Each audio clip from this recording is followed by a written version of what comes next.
WhatsApp guys, this is your host Deep और आप देख रहे हैं आपका बीस्ट बाबा चैनल। आज का टॉपिक है वार्म अप के बारे में। तो आइए शुरू करते हैं वीडियो को। वार्म अप कैसे करना होता है मैं आपको इस वीडियो में बताऊंगा, लेकिन पहले सबसे पहला क्वेश्चन उठता है कि वार्म अप की नीड ही क्या पड़ती है। आप जिम में जाते ही सीधा एक्सरसाइज करना क्यों शुरू नहीं कर सकते, आपको वार्म अप की ज़रूरत क्या होती है। तो इसका आंसर ये है कि जब आप एक्सरसाइज करते हैं किसी भी तरीके के, या रनिंग कर रहे हैं या जिम में आप एक्सरसाइज कर रहे हैं, तो सबसे पहले आपकी जो हार्ट रेट होती है वो ऊपर हो जाती है। अगर आप वार्म अप नहीं करेंगे और आपकी जो नॉर्मल हार्ट रेट के साथ आप अगर एक्सरसाइज करना शुरू कर देंगे तो वो आपकी बॉडी के लिए ख़राब होता है। जैसे ही आपकी हार्ट रेट ऊपर होती है, जो ब्लड फ्लो होता है शरीर में वो उस स्पेसिफिक मसल के पास जाता है, जिस भी मसल की आप एक्सरसाइज करने वाले हैं या फिर जिस भी मसल की आप वार्म अप कर रहे हैं। तो इसलिए ब्लड फ्लो के लिए बहुत ज़रूरी होता है वार्म अप। इसके अलावा जो मोबिलिटी होती है शरीर की, आपके जॉइंट्स की, वो भी बहुत क्रूशल होती है, क्योंकि हम जो जिम में एक्सरसाइज करते हैं वो normal day to day activity में नहीं करते हैं। कुछ ऐसे मूवमेंट्स होते हैं जो हम करते ही नहीं हैं, जैसे चेस्ट का मूवमेंट हो गया। तो उस केस में आपकी जो जॉइंट्स की मोबिलिटी होती है वो भी बहुत ज़रूरी होती है, और वो वार्म अप से ही आप मोबाइल कर सकते हैं अपने शरीर को। जो भी इंजरीज़ आपने देखी होंगी वो इसलिए होती हैं जनरली लोगों को कि लोग प्रॉपर वार्म अप नहीं करते या फिर गलत तरीके से वार्म अप करते हैं। तो मैं इस वीडियो में आपको एंड में बताऊंगा, प्रैक्टिकल सेशन भी दूंगा कि कैसे मैं पर्सनली वार्म अप करता हूं डेली अपने जिम में। और थियरी के लिए आप अभी स्टार्टिंग में फर्स्ट हाफ को ज़रूर देखिए। सेकंड क्वेश्चन ये उठता है कि वार्म अप का ड्यूरेशन क्या होना चाहिए, 2 मिनट, 5 मिनट, 15 मिनट। तो इसका आंसर ये है कि इसका कोई स्पेसिफिक टाइम लिमिट नहीं है। ये डिपेंड करता है आपकी ज्योग्राफी के हिसाब से। अगर आप किसी ठंडे इलाके में रहते हैं तो वहाँ पे आपको थोड़ा ज़्यादा वार्म अप करना पड़ेगा, क्योंकि ठंड है वहाँ पे। तो आपका जो बॉडी टेम्परेचर है वो धीरे धीरे अप होगा, आपको पसीना धीरे आएगा। इसके अलावा अगर आप सुबह first thing in the morning अगर एक्सरसाइज कर रहे हैं तो भी आपको थोड़ा ज़्यादा टाइम लगेगा, क्योंकि स्टार्टिंग में सुबह सुबह जो टेम्परेचर होता है वो कम होता है। इसके अलावा अगर आप किसी हॉट रीजन में रहते हैं या फिर आप दिन में एक्सरसाइज कर रहे हैं, शाम को एक्सरसाइज कर रहे हैं, जब आपका ऑलरेडी जो बॉडी का टेम्परेचर है वो ज़्यादा है, तो आपको इतना देर वार्म अप करने की ज़रूरत नहीं पड़ेगी। थर्ड पॉइंट कि वार्म अप करना कैसे, तो वो मैं आपको एंड में बताऊंगा प्रैक्टिकली। लेकिन पहले ये समझ लेते हैं कि वार्म अप में करना क्या नहीं है। तो लोग गलती क्या करते हैं, वार्म अप करते वक्त अपनी बॉडी को एग्जॉस्ट कर लेते हैं। जैसे अगर आप ट्रेडमिल पे वॉक कर रहे हैं थोड़ी देर के लिए, दैट इज़ गुड। लेकिन अगर आप उसमें एग्जॉस्ट हो रहे हैं 20 मिनट 30 मिनट तक आप अगर उसमें ट्रेडमिल कर रहे हैं, कार्डियो कर रहे हैं, और फिर आप वेट ट्रेनिंग के लिए जा रहे हैं, तो वो गलत है।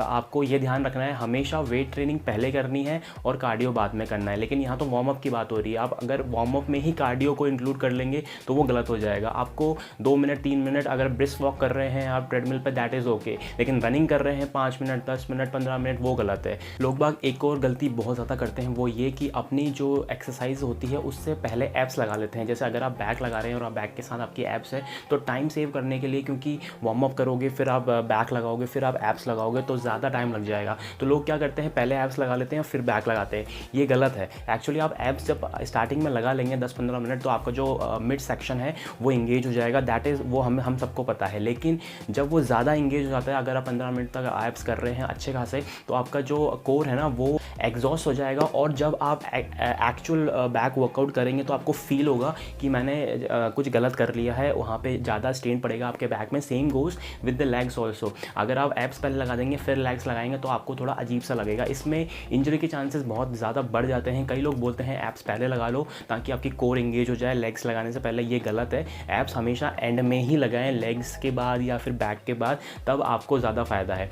इसके अलावा एक गलती और करते हैं लोग, वो होता है स्ट्रेचिंग में। स्ट्रेचिंग करनी चाहिए वार्म अप में, दैट वी ऑल नो। लेकिन स्ट्रेचिंग भी 2 तरीके की हो जाती हैं। एक तो आपकी स्टैटिक स्ट्रेचिंग होती है, एक होती है आपकी डायनामिक स्ट्रेचिंग। अगर आप किसी पोज को होल्ड कर रहे हैं 30 सेकंड 40 सेकंड और उसको स्ट्रेच कर रहे हैं, वो गलत स्ट्रेचिंग है, उसको बोलते हैं हम स्टैटिक स्ट्रेचिंग। तो ये जो स्ट्रेचिंग होती है ये वर्कआउट के बाद कूल डाउन फेज़ में की जाती है। लेकिन जो वर्कआउट से पहले जब अपन वार्म अप करते हैं उसमें आपको डायनामिक स्ट्रेचिंग करनी होती है। डायनामिक स्ट्रेचिंग ये होती है कि आपको 2 सेकंड 3 सेकंड तक होल्ड करना है उस पोज को, फिर नेक्स्ट पोज पर बढ़ना है, आपको रुकना नहीं है वहाँ पे। क्योंकि अगर आप रुकेंगे तो आपकी जो मसल है वो कूल डाउन होगी, और वहीं आप अगर चेंज करते रहेंगे डायनामिकली, एक स्ट्रेच के बाद दूसरे स्ट्रेच पे जाते जाएंगे, तो वो उससे आपकी जो भी मसल्स है पूरी बॉडी है वो आपकी वार्म अप होगी। तो ये एक गलती करते हैं लोग बाग। आपको अलग अलग वार्म अप करने की ज़रूरत नहीं है। आप इसको 2 पार्ट में डिवाइड कर सकते हैं, अपर बॉडी और लोअर बॉडी। जब आप लेग्स करें तो आप एक थोड़ा अलग वार्म अप करेंगे, उसमें लेग्स वाला जो आपका लोअर पोर्शन है वो ज़्यादा इंक्लूड होगा। और जब आप ऊपर के पार्ट्स करेंगे जैसे बाइसेप ट्राइसेप चेस्ट, उसमें आप ध्यान रखेंगे कि आपको जो दूसरी तरीके का वार्म अप है वो करना है। एक बात और आपको ये ध्यान रखना है कि जिस बॉडी पार्ट की आप एक्सरसाइज करने वाले हैं, जैसे मान लीजिए अगर आप चेस्ट ही लगाने वाले हैं आज, तो आपको अपर बॉडी का वार्म अप तो करना ही है, लेकिन स्पेसिफिकली चेस्ट के लिए थोड़ा और आपको वार्म अप करना पड़ेगा ताकि यहाँ पे ब्लड फ्लो अच्छा खासा हो जाए और आपको कोई इशू नहीं आए एक्सरसाइज करते हुए। तो आइए चलते हैं जिम में और देखते हैं मेरा खुद का वार्म अप जो मैं डेली बेसिस पे करता हूँ, और इसमें मैं ऐड ऑन करके जिस बॉडी पार्ट को मुझे हिट करना है वो मैं उसमें एक्स्ट्रा ऐड कर लेता हूँ। तो पहले हम लोअर बॉडी से स्टार्ट कर रहे हैं, यानी लेग से।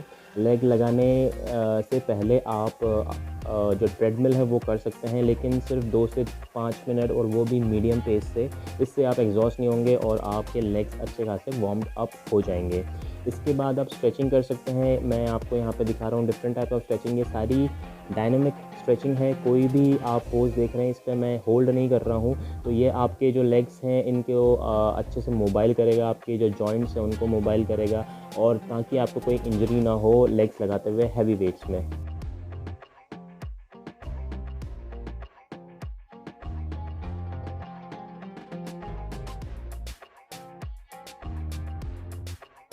अगर आपको ट्रेडमिल नहीं लगानी है वार्म अप में, तो आप ये भी लगा सकते हैं। इससे भी आपकी हार्ट रेट अप हो जाएगी।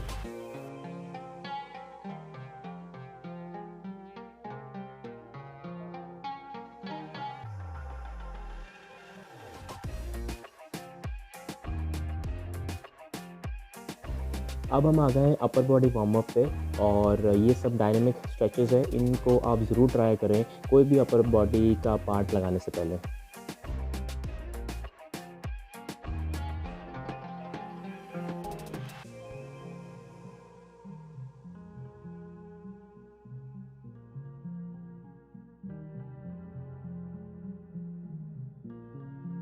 जिस दिन भी हम बैक लगाएं उस दिन हम अपने लोअर बैक को इस तरीके से एक्टिवेट कर सकते हैं जैसे आप देखने वाले हैं।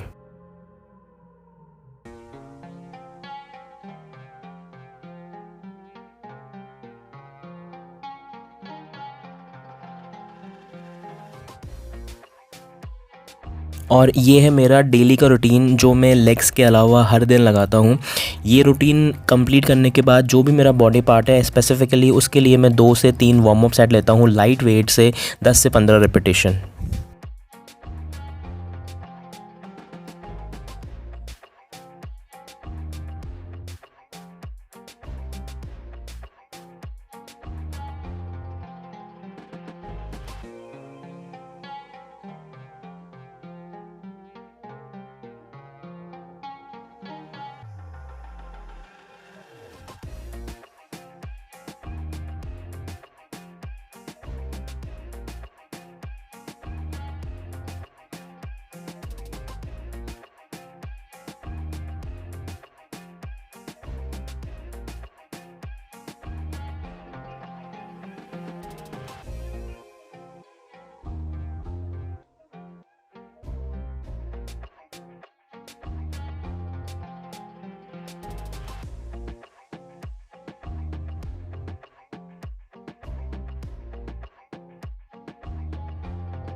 तो ये था एक छोटा सा वीडियो वार्म अप पे। आई होप आपको अच्छा लगा होगा। अच्छा लगा तो प्लीज़ लाइक करके ज़रूर जाना, चैनल को सब्सक्राइब कर लीजिए। मैं मिलता हूँ आपसे अगले वीडियो में। Until then, peace out.